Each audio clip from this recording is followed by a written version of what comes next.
Some people believe kindness is weakness. Others believe kindness is forgotten. But sometimes, kindness travels through time, survives betrayal, survives death, and comes back to save a life. This is not a fairy tale. This is not luck. This is the echo of one good act, returning years later. The man's name was Adrian Keller. Adrian had everything people dream of: money, power, respect.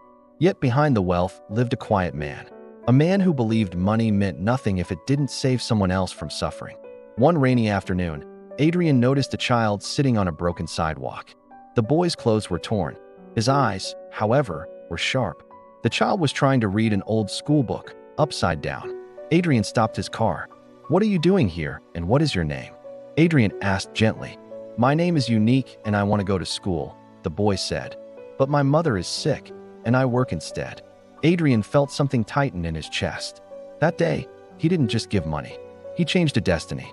He enrolled the child in a good school, paid for books, uniforms, food, medical care. One evening, the boy asked him quietly, "Sir, why are you doing all this for me?"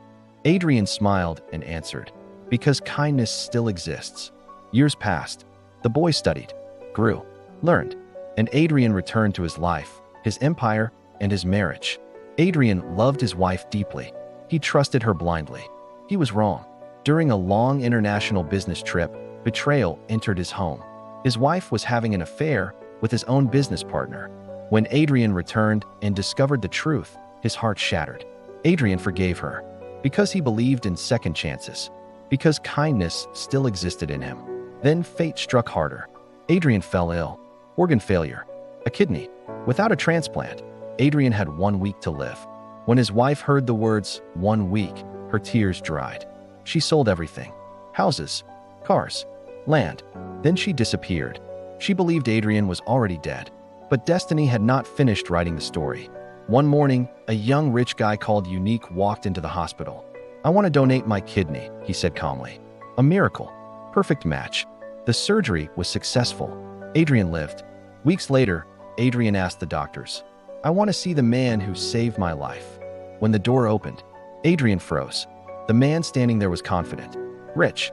Why?" Adrian asked. The man smiled and said words Adrian had spoken long ago. "Because kindness still exists."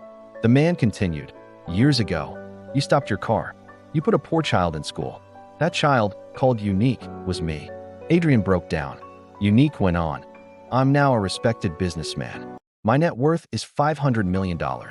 When I heard you needed a kidney, I came immediately. You gave me a life. I owe you mine." Months later, Adrian hosted an elegant celebration. And then she appeared. His ex-wife. She froze when she saw him alive.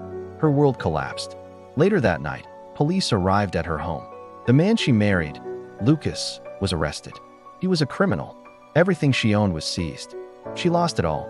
She ended up begging on the streets she once avoided. And Adrian, he walked past her once. He didn't smile.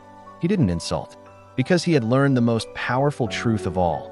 Kindness doesn't always protect you from pain, but it always protects your legacy. If one act of kindness could come back years later to save your life, would you still believe kindness is useless? Do you think kindness is weakness or the strongest investment a human can make? Write your answer in the comments.